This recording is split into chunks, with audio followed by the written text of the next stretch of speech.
Olá, amados, tudo bem? Quanto tempo, né? Estamos nesse tempo diferente, um tempo difícil, mas que Deus tem nos dado condições de estarmos nos reunindo de formas diferentes, né? Como eu disse há um tempo atrás para uma pessoa, a gente teve que pensar fora da caixinha. E aqui estamos nós, através de vídeos, de lives, no Face, no Instagram, no YouTube. Mas nós, mesmo estando separados fisicamente, não estamos separados de coração, em espírito. Estamos juntos, né? Nós somos povo de Deus, somos um só corpo e estamos juntos. Bem, nós vamos fazer uma oração. A gente vai estar começando essa aula da Escola Bíblica Dominical, né? Uma aula diferente, uma aula... Estou aqui na minha casa, vocês aí na casa de vocês, mas nós vamos começar orando ao Senhor. Vamos orar? Senhor, nós te louvamos por tudo que Tu és, te louvamos em meio a essa pandemia, te agradecemos porque Tu nos ensinaste, Senhor, que devemos dar graças por tudo e obrigada pela paz que excede todo entendimento.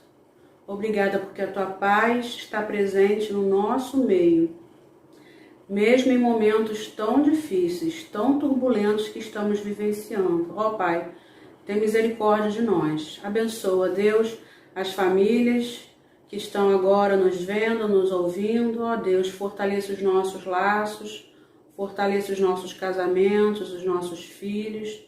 Nos abençoa agora também no estudo da Tua Palavra. Nós oramos no nome poderoso de Jesus. Amém. Amém. Gente, a gente vinha estudando presencialmente e agora vamos dar prosseguimento pelo EAD, Ensino à Distância, cristão, dessa EBD, Escola Bíblica Dominical, continuando aquela nossa revista que fala sobre o livro de Eclesiastes e Cantares de Salomão ou Cântico dos Cânticos. A gente já estava estudando Cântico dos Cânticos, você lembra? Que a gente estava estudando sobre Salomão e a Sulamita, o amor lindo deles, um amor conjugal todo especial, dado pelo Senhor. E a lição que o pastor passou para mim é a lição 17. Se você está com a sua revista aí, corre, que dá tempo de você pegar. Vamos lá, 1, 2, 3, corre aí, estou esperando. E o título dessa lição de hoje é O Compromisso de Amor. O Compromisso de Amor. E o texto básico está lá em Cantares 8, de 8 a 14. Então eu quero convidar você a correr, pegar lá a sua Bíblia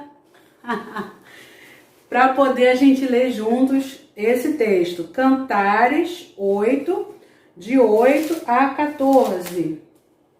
Vamos lá, vamos ler, eu vou ler para vocês. Se você tiver com a sua Bíblia, você acompanha.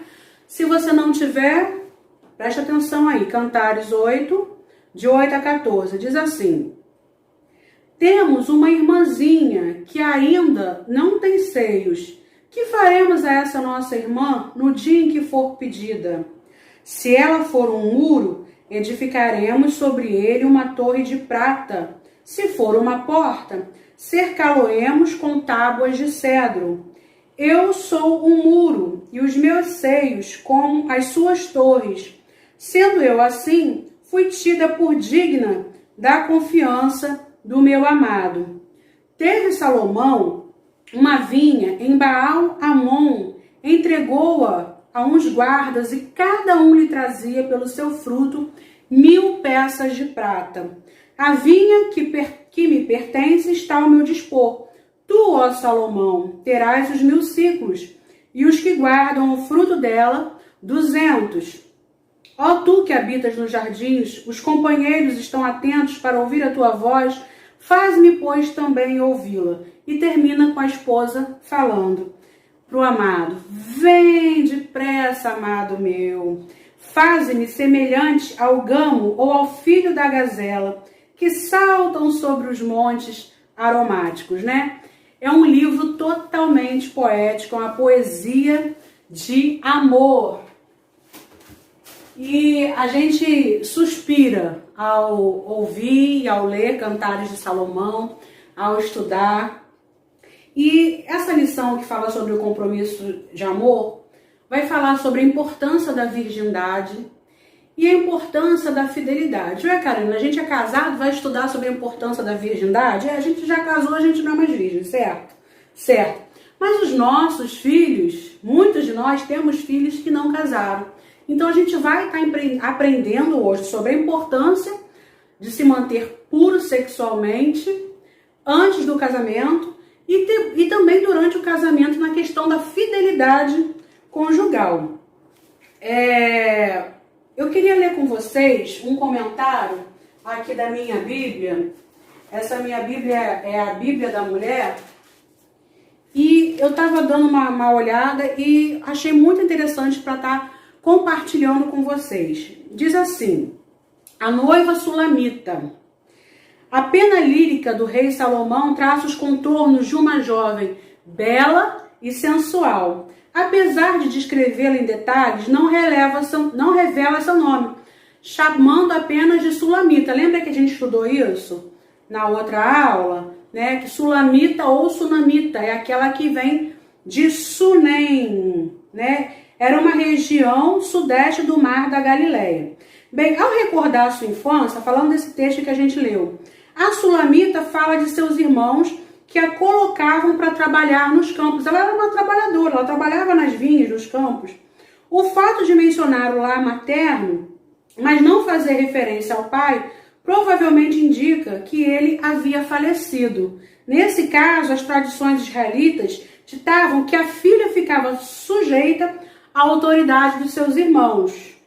Não há dúvidas de que era uma jovem bela de rosto e de formas, e sua pele morena provavelmente destacava das outras mulheres da corte do rei, né? As mulheres mais branquinhas da corte do rei, né? Elas tinham todo um tratamento especial para a pele, ficar clarinha. E a sulamita, ao contrário, ela era morena porque ela trabalhava nos campos, mas Salomão descreve, o texto sagrado descreve ela como uma mulher lindíssima. Para as famílias do Antigo Oriente Próximo, um indicador de sua moralidade era a forma como guardava com grande zelo suas mulheres solteiras. A sulamita é chamada em linguagem poética de muro e de porta. Preste atenção nesses dois adjetivos, muro e porta. E isso descreve o quê? A virgindade, a pureza sexual da sulamita, né? Muro e porta. Porta serve para quê? Para fechar. Tem uma hora que a porta vai abrir. E o muro para quê? Para proteger, né? Ao que parece, o rei tinha um palácio de verão no Líbano. E é possível que tenha visto a sulamita pela primeira vez no caminho para essa propriedade. Imagina, tá lá Salomão no seu palácio de verão, de verão no Líbano, e tá lá a sulamita no meio dos campos, e andando para cá, passando para lá, e de repente, olha a história de romance aí, ele avista a sulamita, e aí o coração bate mais forte. Como é que foi? Como é que é a sua história de amor? Você lembra? Depois, quando a gente estiver presencialmente, ou se você quiser comentar aí, depois que tiver assistido essa aula, você me fala aí como é que foi, como é que vocês dois se conheceram. A sulamita ama e é amada intensamente. Gente, dá gosto de ler Cântico dos Cânticos ou Cantares de Salomão. Dá gosto de ler. Todo casal precisa ler. Todo o seu ser responde com uma terna afeição. Ela se regozija com a dedicação do seu marido, encanta-se com o desejo que ele sente por ela, confia no compromisso que seu marido assumiu com ela. Na sulamita, Deus retrata o êxtase conjugal de um relacionamento. Preste atenção nesses dois adjetivos de novo. Um relacionamento monógamo e permanente. O desejo de Deus para os nossos casamentos é realmente esse, que vivamos somente um para o outro, né? Que não haja uma terceira pessoa no nosso relacionamento. Em tempos de tanta coisa virtual, de internet, às vezes a gente sabe de pessoas que não estão colocando pessoas físicas. Eu não estou traindo minha mulher, mas está lá vendo pornografia na internet. Você está traindo a sua mulher. Lembra que Jesus disse pra gente? Que se a gente só pensar, só imaginar, a gente está adulterando. Muito séria essa palavra, né? Mas e aí vamos falar um pouquinho sobre essa questão da virgindade. Bem, a virgindade, ela é um tema hoje que, assim, não está sendo tão falado, né? Não se discute muito sobre virgindade, né? Hoje em dia, você dizer que fulaninha, que uma menina é virgem, no meio ali do grupinho adolescente mesmo, vai ser motivo de chacota, de piada, né? Porque hoje em dia, infelizmente, os valores estão todos invertidos. A menina que não é virgem é motivo de piada. A menina que ainda é bebê, que eles falam essa linguagem no meio deles, né? Boca virgem, nunca beijou, também é motivo de chacota. Tudo é motivo de chacota, né? Aí eu fiz uma pesquisa e apareceu lá no site Terra que um ano depois do seu primeiro beijo, em média, aos 15 anos de idade, a menina brasileira perde a sua virgindade. Então, a menina brasileira, em média, aos 16 anos de idade, está perdendo a sua virgindade. Veja bem, em média. Então, tem meninas que vão perder sua virgindade com 12, com 13, com 14, com 15, com 16, com 17. Fizeram as contas e, em média, 16 anos de idade. Então, elas têm a primeira relação sexual, mais ou menos o primeiro beijo, aos 15. Um ano depois, já estão tendo a primeira relação sexual, um ano após a idade média dos meninos. Então, quer dizer que os meninos têm a sua primeira relação sexual um ano mais cedo, por volta dos 15 anos de idade. Imagina para esse mundo, quando uma moça cristã, aos 20 e poucos anos, algumas até aos 30, porque hoje as pessoas estão casando um pouco mais tarde, porque querem estudar primeiro, né, se formar, arranjar um emprego para depois casar. Imagina, gente, uma menina de 20 e poucos anos dizer que é virgem. Imagina uma menina, uma moça de 30 anos dizer que é virgem nos dias atuais. Motivo de piada, né? Motivo de chacota. Mas no meio cristão, não é assim não. Para os pais, é uma grande alegria saber que a menina, ou que o menino, porque aqui não vale só para menina não, tá? Aqui eu tô falando de meninas e meninos. Olha só, que alegria quando os pais casam uma menina ou um menino virgens. É bom demais. Como somos da classe de casais, somos todos casados, né? Mas nós precisamos ensinar aos nossos filhos essa questão, a importância de se guardar para o casamento, a importância da obediência a Deus. Porque eu não estou casando virgem só porque parece ser interessante, ou só porque eu só quero dar o meu corpo uma vez para uma pessoa só durante a vida. Não, mais do que isso. Guardar a virgindade é um ato de obediência a Deus e, consequentemente, da sua bênção para a vida matrimonial. Você sabia que Deus vai abençoar a sua vida se você se casar virgem? Uma bênção toda especial. Você sabia que se seus filhos se manterem puros para o casamento, eles vão ter uma bênção toda especial do Senhor sobre eles? Tá? Vendo aqui um comentário da nossa revista, se você está aí com a revista, você pode ler comigo. Tem assim um pedacinho da revista que diz assim: Cantares para hoje. Ficou clara que a responsabilidade principal da educação sexual do seu filho, seja menina ou menino, é da família de origem, de preferência do pai e da mãe. Por que de preferência do pai e da mãe? Porque às vezes uma criança está sendo criada por um tio, por um avô, por uma avó, tá? Não é tarefa principal da igreja, não é. Tem gente que espera que a igreja ou que a escola secular esteja ensinando, educando sexualmente os nossos filhos. Mas não, educação sexual vem de casa, é tarefa do pai e da mãe. E aí eu pergunto para você, como foi a sua preparação para a dimensão sexual do casamento? Você foi instruído, lembra? Puxa aí na memória. Você foi instruído? Quem que te ensinou? Foi o pai? Foi a mãe? Também se observou que o texto que a gente leu de Cantares quer dizer que os pais são responsáveis por estabelecer regras de comportamento para os filhos que querem namorar e até noivar. E essa questão do que é namoro, do que é noivado, muitas vezes fica tudo atropelado. A gente precisa resgatar esses valores. Resgatar a importância do namoro. Né? Antigamente era o namoro, pai e mãe na sala junto com um casalzinho novinho. Hoje em dia eu sei que não é assim mais. Mas como eu posso ensinar os meus filhos sobre o namoro? Eu devo dar limite? Sim, você deve dar limite para os seus filhos em relação ao namoro. Vai namorar em qualquer lugar? Vai namorar trancado dentro do quarto, na cama? Não vai namorar trancado dentro do quarto, na cama. Não vai namorar em lugar escuro. Né? Então, esses limites também nós temos que dar para os nossos filhos que são solteiros, que estão começando a experimentar essa questão do namoro. Né? O namoro é um tempo para a gente conhecer a outra pessoa.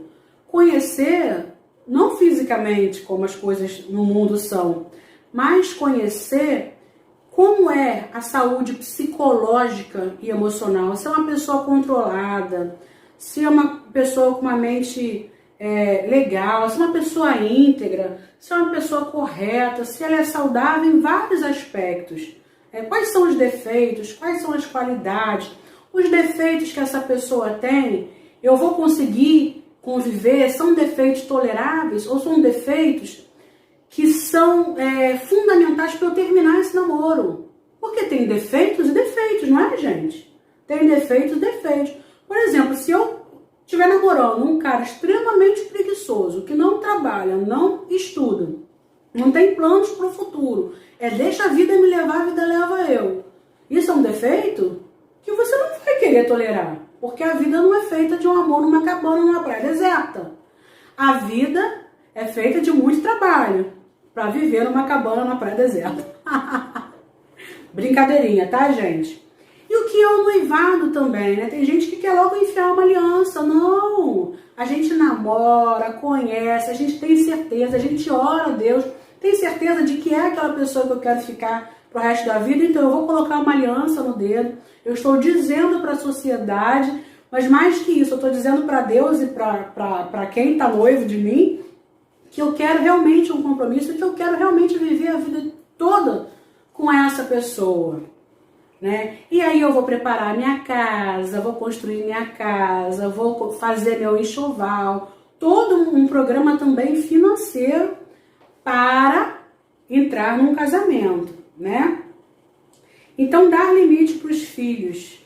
Quando um pai e uma mãe dão limite para os filhos, eu ensino os meus filhos a terem domínio próprio. Olha que interessante isso.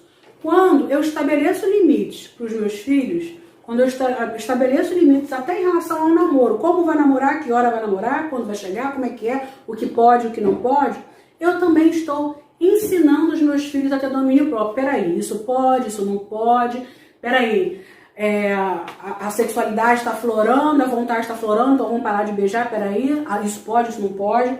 Isso é muito importante. O segundo tópico aí, a gente está na página 99. O segundo tópico fala sobre fidelidade durante o casamento. E aí diz assim, a metáfora usada pela Sulamita, meus seios como as suas torres, responde ao comentário dos seus irmãos sobre a falta de aparência dos seios dela. Né? Ela era novinha, então talvez ela não tivesse ainda aqueles seios totalmente fartos. Mas depois ela vai falar dos seios, né, como torres. Então ela proclama com as próprias palavras a sua maturidade e a prontidão para o amor e para o casamento. É muito importante que as pessoas, tanto os rapazes quanto as moças, se sintam preparados, se sintam maduros para o casamento. E aí eu queria falar sobre isso, que naquela época bastava a menina ficar mocinha, a menina menstruar, a primeira menstruação, que a gente chama de menarca. A menarca acontecia, a primeira menstruação descia e se falava, olha, ela já está pronta para casar. E mais ou menos a idade média que isso acontece para as meninas hoje é por volta dos 12 anos de idade. Mas a gente sabe que tem meninas que com 9 anos de idade estão menstruando, meninas com 10 anos de idade, com 11 anos de idade estão menstruando. E é interessante que ela fala isso, olha gente, vocês são meus irmãos, eu entendo, vocês estão dizendo que os meus seios são pequenos, mas não, meus seios são todos fortes, eu já estou preparada, já estou madura para o casamento. Hoje sabemos que mesmo menstruando, haja vista que tem meninas que menstruam aos 9, 10 anos, o corpo só está maduro o suficiente para receber um bebê, para gestar um bebê por volta dos 18 anos de idade, né? Você imagina, você consegue imaginar uma menina de 9 anos grávida? Eu não consigo imaginar. Eu creio, eu sei que o corpo dela não está preparado, nem fisicamente, nem psicologicamente, para ter um bebê, para ser mãe, né? Então essa questão psicológica também a gente deve levar em conta.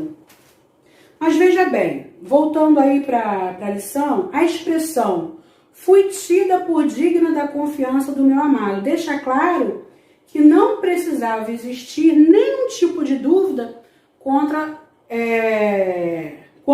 à sua pureza sexual, né? Ela era virgem e ela afirmava isso e não havia dúvida quanto a isso. A Sulamita, ela se guardou. Para Salomão, ela casou virgem, o que gerou nela confiança ainda maior. Ela trouxe paz ao coração dele. Gente, que coisa linda quando uma mulher é só de um homem e um homem é só de uma mulher. Ainda mais que o costume judaico da época dizia que se o marido provasse que a moça não era virgem, ele poderia devolvê-la aos pais, desfazendo o casamento. Imagina se fosse assim hoje ainda. Se o marido descobre que a mulher não é virgem, a menina não é virgem, e devolve para os pais. Estávamos todos lascados, o mundo estava lascado, né? Já pensou se fosse assim? Bem, Cantares apresenta muita intimidade. Nos desígnios de Deus, intimidade não é simplesmente a satisfação imediata dos desejos sexuais, mas é o entendimento da integridade, da confiança plena no relacionamento conjugal que é abençoado por Deus. A espera tem a bênção de Deus. Para nós casados, a fidelidade conjugal tem a bênção de Deus. A Sulamita demonstra porque é crucial esperar o tempo certo e a pessoa certa. Isso a gente precisa ensinar para os nossos filhos, de que é um tempo certo e a pessoa certa, em vez de precocemente saborear a fruta da intimidade antes de amadurecer. Tudo tem o seu tempo, a gente aprende isso lá em Eclesiastes 3. Depois você vai lá, abre sua Bíblia em Eclesiastes 3 e lê esse texto lindíssimo que fala que existe um tempo para todas as coisas. Então nós precisamos ensinar os nossos filhos, não só a esperar a pessoa certa, a orar, a querer a pessoa certa, mas principalmente ensinar aos nossos filhos que eles precisam ser a pessoa certa. Forte isso, né? Você precisa ser a pessoa certa para encontrar também uma pessoa certa, para ter um casamento certo e para ter a bênção certa do Senhor. Amém? Amém. Gente, aí na página 100 tem o Cantares para hoje. Diz assim: pureza sexual antes do casamento traz paz e confiança ao coração do cônjuge. E aí em 1 Coríntios 6 tem alguns textos que eu queria ler com vocês. 1 Coríntios 6. Vamos abrir?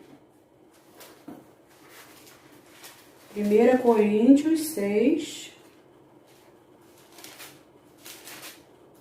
A gente vai ler alguns versículos aqui que eu marquei, que são da revista, mas eu selecionei só alguns, senão ia ficar muito grande.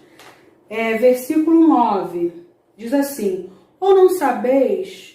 Não, 1 Coríntios 6... Isso, 9. Ou não sabeis que os injustos não herdarão o reino de Deus? Não vos enganeis. Nem impuros, nem idólatras, nem adúlteros, nem efeminados, nem sodomitas. Versículo 10.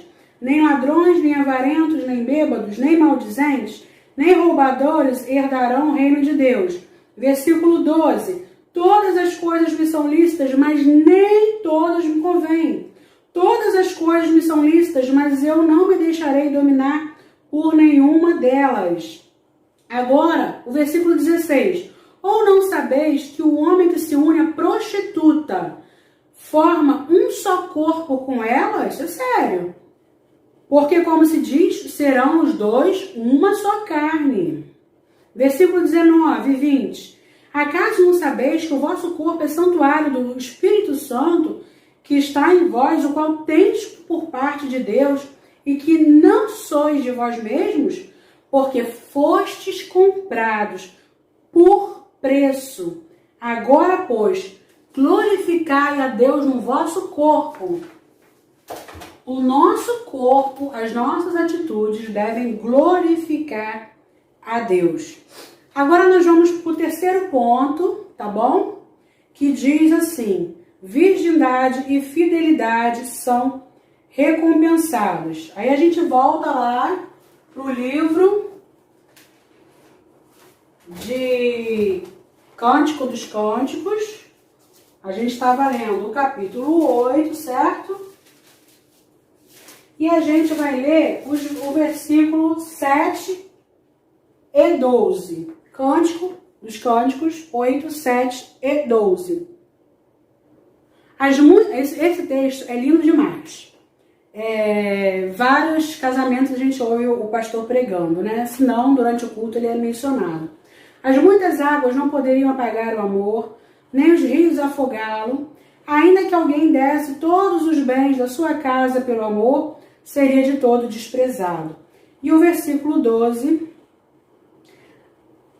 A vinha que me pertence está ao meu dispor. Tu, ó Salomão, terás os 1000 ciclos e os que guardam fruto 200. Gente, esses versículos 7 e 12 falam do grande valor que existe no amor. Que bens materiais não podem pagá-lo e que a sua grande recompensa é distribuída apenas entre o casal.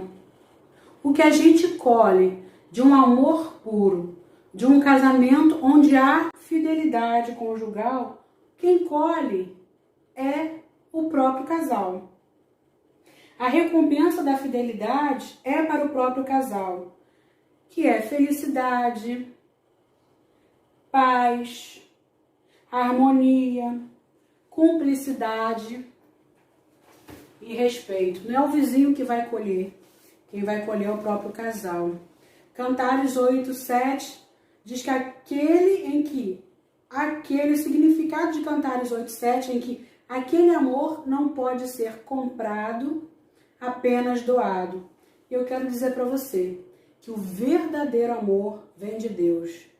Que esse amor que você sente, que você nutre pela sua esposa, pelo seu marido, é um amor que vem de Deus e que precisa ser cultivado, precisa ser cuidado.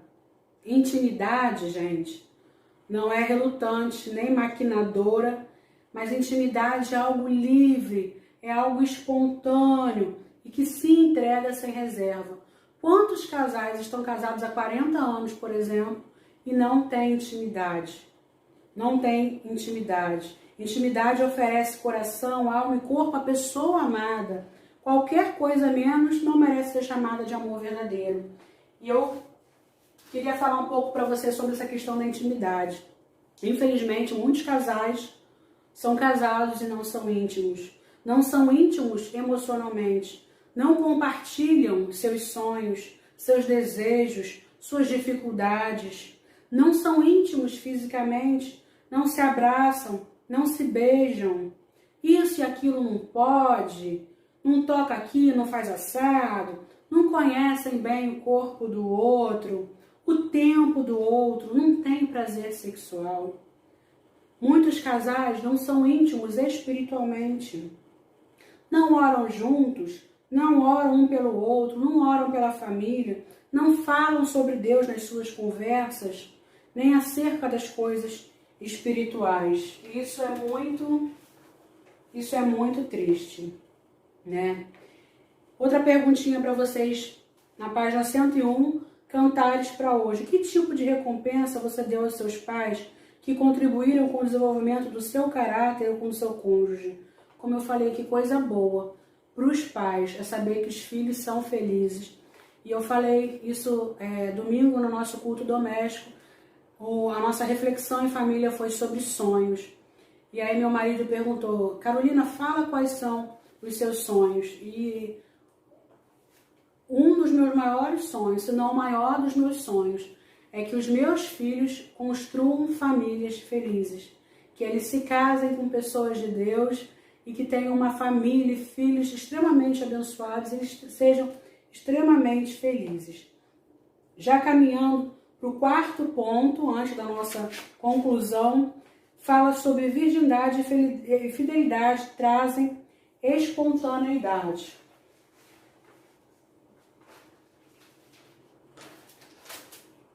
E aí, eu queria ler com vocês aqui, na página 102, que a mensagem central do trecho é a perseverança do amor forte e intenso desde seu início, manifestado lá na época do namoro e confirmada pelo desejo de ouvir a voz da amada. A seguir vem o pedido dela por intimidade física, né? A gente viu lá que a Sulamita pede por intimidade física. Aqui achamos um convite final da Sulamita, a celebração contínua do amor e da comunhão existente para o casal feliz. E aí eu tô lembrando da nossa lua de mel, né? Como é que foi a sua lua de mel? E a gente pode estar revivendo essas histórias, né, da nossa lua de mel, do nosso namoro. Isso é tão bom, né? E essa questão da gente viver a cada dia a intensidade do amor emocional, do amor espiritual e do amor físico. Quantos casais já não desfrutam de um amor intenso, não vivem com intensidade esse amor?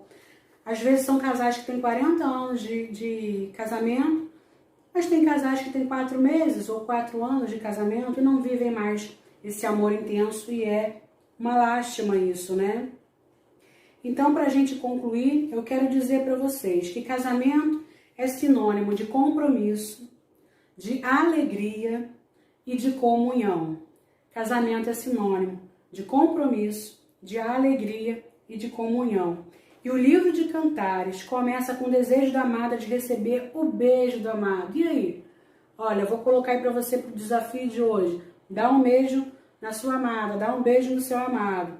E termina com um convite ao amado para desfrutarem da intimidade do amor. Entenderam, né? Entenderam? Convite ao amado para desfrutar a intimidade do amor. Intimidade e compromisso são as palavras que melhor resumem esse cântico de amor. Intimidade, compromisso, fidelidade conjugal, ensinar aos nossos filhos sobre a importância de se manterem puros sexualmente falando para o casamento. Olha, a nossa lição está encerrando. Vou chegar aqui pertinho de vocês. A nossa lição está se encerrando, mas eu desejo de todo o meu coração que Deus possa continuar abençoando a vida de vocês, a família de vocês, o casamento de vocês. Coloquem tudo nas mãos do Senhor e vamos rompendo em fé esse momento que nós estamos vivendo de pandemia e de tantos desafios, né? Até para as famílias que ficam trancadas e isoladas socialmente uma das outras, né? Dos amigos, da igreja, dos parentes, tá bom? Que Deus abençoe a sua vida grande e poderosamente. Beijo.